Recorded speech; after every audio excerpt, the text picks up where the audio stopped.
This unbiased camera review is brought to you by KEH. Get used gear with a huge discount using this link and this coupon code, or turn your old gear into cash using this link and this coupon code. Thanks, KEH. We have the three greatest mirrorless sports cameras of all time: the Sony A1, the Canon R3, and the Nikon Z9. Finally. Thanks to John. Let's get into it. We're going to be shooting motorsports, which John is great at, so I'm happy that he's here. We're going to be shooting wildlife, which is my favorite, but first we're going to start with, I guess, regular human sports, where you get to see my lightning speed. Let's go.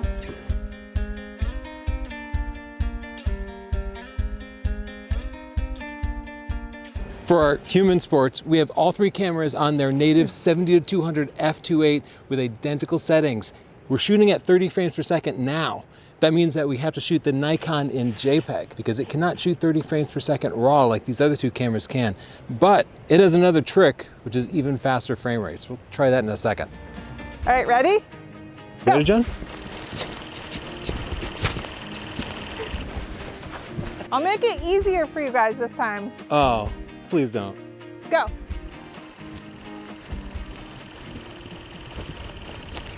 All right, so for that last test, I basically ran into the sun to give them more contrast and to give their auto-focusing systems a little bit of help. But I'm going to be backlit this time, and we'll see if it impacts how many frames are actually in focus.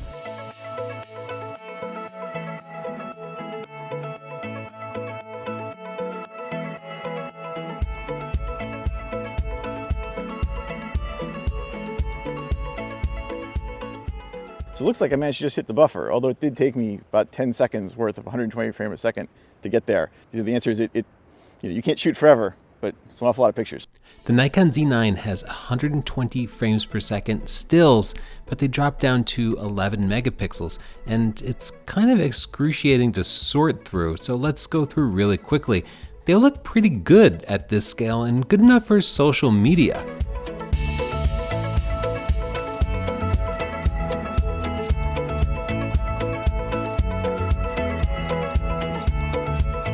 The ability to pick a split second where the athlete's arms and hands and face and the ball are all in the exact right place really help a sports photographer get that winning decisive moment, an advantage over the many other photographers along the sidelines. But still, I wish there were a better way to switch in and out of 120 frames per second mode. I wish there were a separate button that would just instantaneously activate it when you really needed it, because digging through these pictures is torturous, and surely no photo editor wants to go individually through thousands and thousands of photos. Also notice that Chelsea's face is pretty consistently overexposed when it's in the sun. This was when using face and eye detection, which seemed locked on. Nowadays with modern mirrorless cameras, we expect the cameras to be smart enough to use the face for auto exposure and not blow it out. This is especially a problem since these are JPEGs. It can't shoot RAW at this speed, so there's no recovering the highlights. These pictures are pretty much a loss.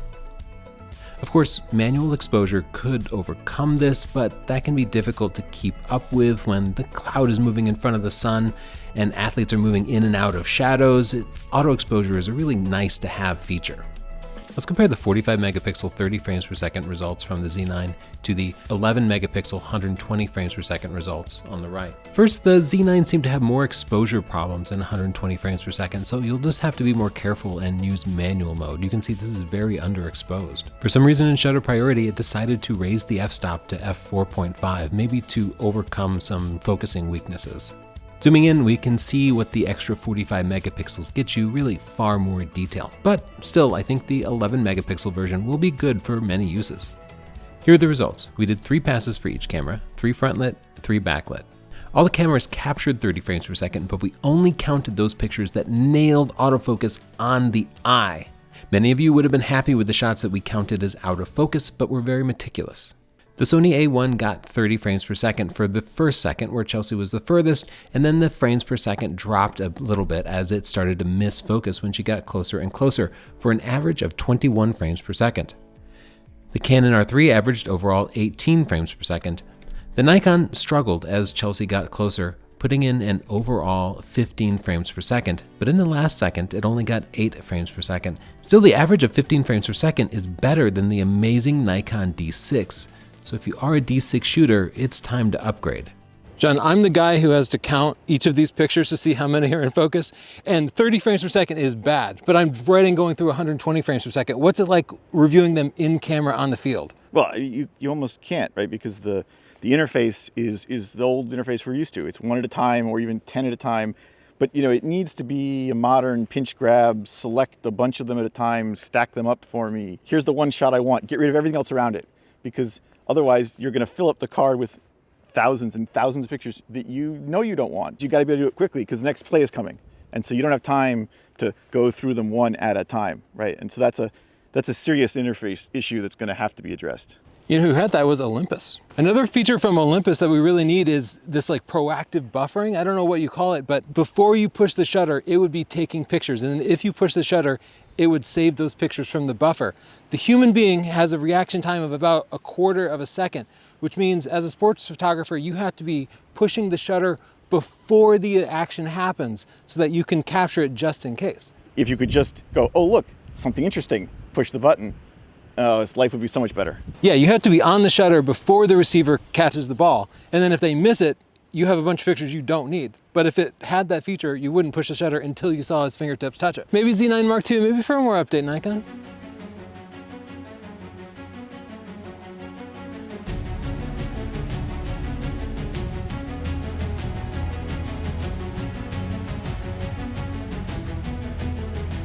Next, we'll be putting all 3 of these cameras to the test with wildlife. But first, if you're thinking about getting a new camera or trading in your old one for cash or fixing a camera or a lens that you have laying around, think about using KEH. They're great. They have over 60,000 pieces of inventory. They have a 21-day return policy and a 180-day warranty. What's better is that they have special people that check all of the gear that they get in to make sure that your used gear is in the best possible shape. So go to KEH.com and use our coupon codes that are down in the description and get 5% off when you buy something, or get a 5% bonus if you sell something to KEH. So thank you, KEH, for your great gear and for making this video possible. John, you ever sold anything to KEH? I bought stuff from KH. Yeah, it's easy, right? It was actually. All right, so we're going to take pictures of some ducks here and see how the autofocus performs with wildlife.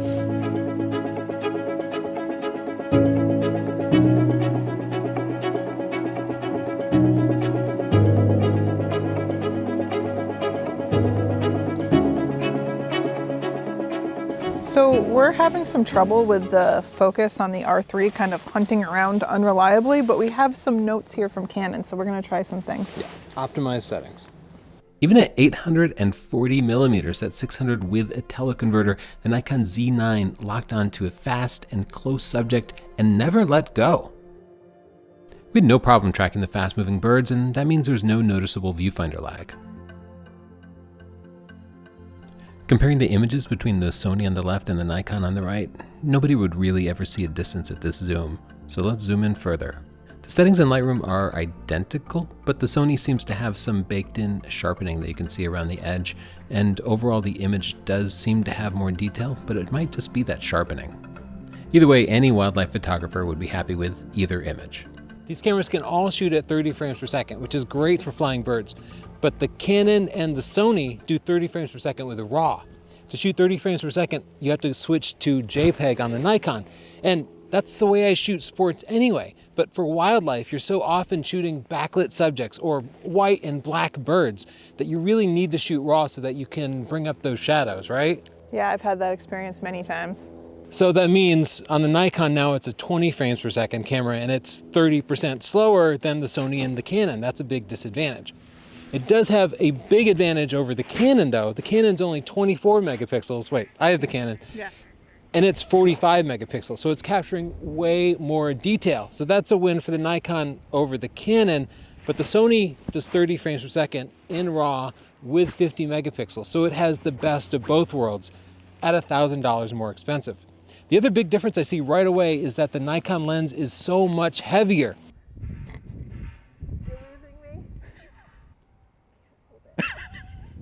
Nikon has not updated the 600mm f4 for their mirrorless system yet, so we're forced to use the older f-mount lens. They've already announced the 400 f2.8 with a built-in teleconverter, which should get us to 600 f4, so hopefully we can try that with the Z9 soon. As far as initial subject acquisition, I was really pleasantly surprised to find that the Z9 was locking onto the subject and tracking it really well, and it's definitely a big improvement over the Z7 II. I think it's almost on par with the A1, which I think is just a little bit snappier in my opinion, and it's better than the Canon R3, but I do think that the R5 is better than the R3, and the R5 is on par with the Z9, though it's not here really to compete, so I can't say that for sure. But overall, I think they all work pretty well, and that the Z9 and the A1 are the best of the three.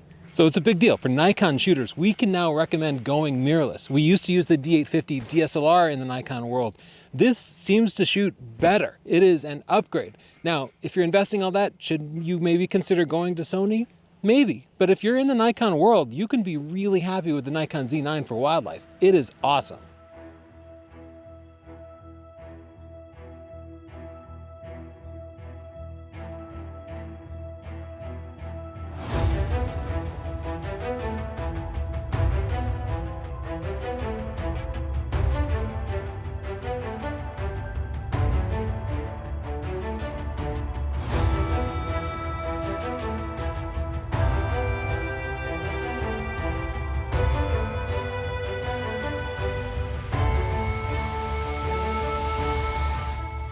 I'm not gonna be a baby like Chelsea. I'm gonna put the top down.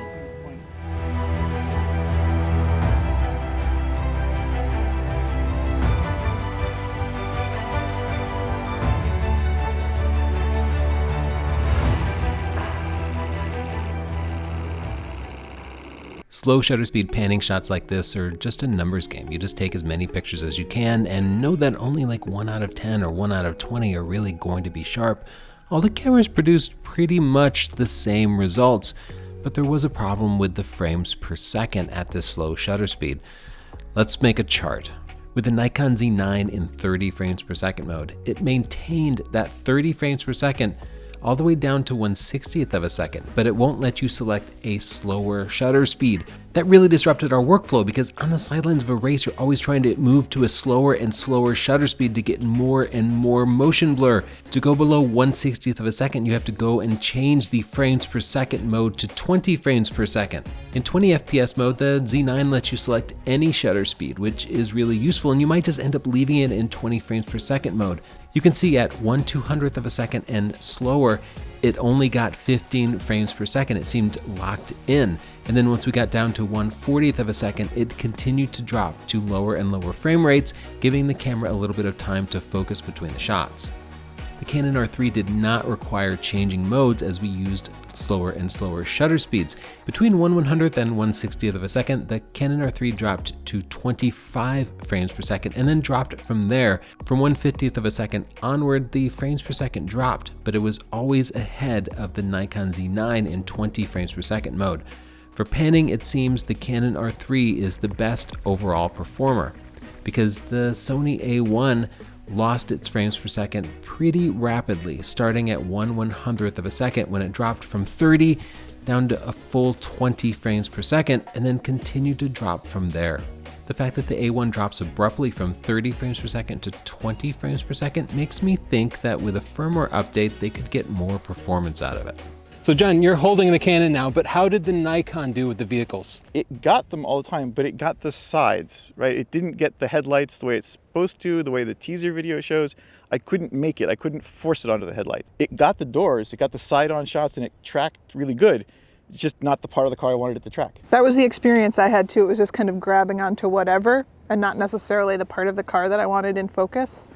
And the Canon did the same thing. It also has vehicle detection. The Sony does not even have vehicle detection, but I don't think it really mattered because I just ended up using like centered tracking. Until the subject detection intelligence gets smart enough to focus on the right part of the subject, and it's 100% of the time, it sounds like we're all just going to use old-fashioned, choose our focus point and have it lock on, right? I even settle for 90% of the time because there are times where that would still really be a help, but it's simply, I couldn't make it. I couldn't even force it to grab the front of the car. It only wanted the door. In our testing, we've also found a bit of a catch. We need high frames per second at slow shutter speeds because the panning game is a numbers game. You're gonna get 5–10% of shots perfect, and the rest are gonna have some awkward movement, so you're gonna have to throw it out, but you wanna take as many pictures as possible. The frames per second on all these cameras drops as the shutter speed gets longer and longer, but not at the same pace. When we had the Nikon in 20 frames per second RAW, it slowed down way more than either the Sony or the Canon, but the Canon kept the pace up better than the other two cameras. So for these long shutter speed, high FPS shots, it might actually be the R3 that's the winner. I am so happy to say that Nikon's mirrorless cameras have arrived. The autofocusing with a long lens is reliable and great, and I feel like they're a part of the lineup now. They're here. You can get a Nikon mirrorless camera to shoot as a pro. What do you think, John? How's that rolling shutter situation? Well, it wasn't there. I mean, that was what had kept me from even looking at the mirrorless before, was that for the sort of stuff I take, that would have been an absolute killer, and it's not there. Just works like a charm. Whichever system you choose, you should go to KEH. KEH has the best deals on used gear, but you can also sell your old gear in case you want to upgrade to any of these three systems. Congrats, Nikon. Not only did you have an amazing offering, but it's $1,000 less than the Sony offering here. I'm so happy that we now are back to a three-way race for the king of mirrorless. We have more tests coming. Be sure to subscribe to see those. Our full Nikon Z9 review, our full Canon R3 review. Tell us in the comments down below what you want to see, and don't forget to give the video a like. Thanks. And thank you, John, for coming all the way down here. Yep.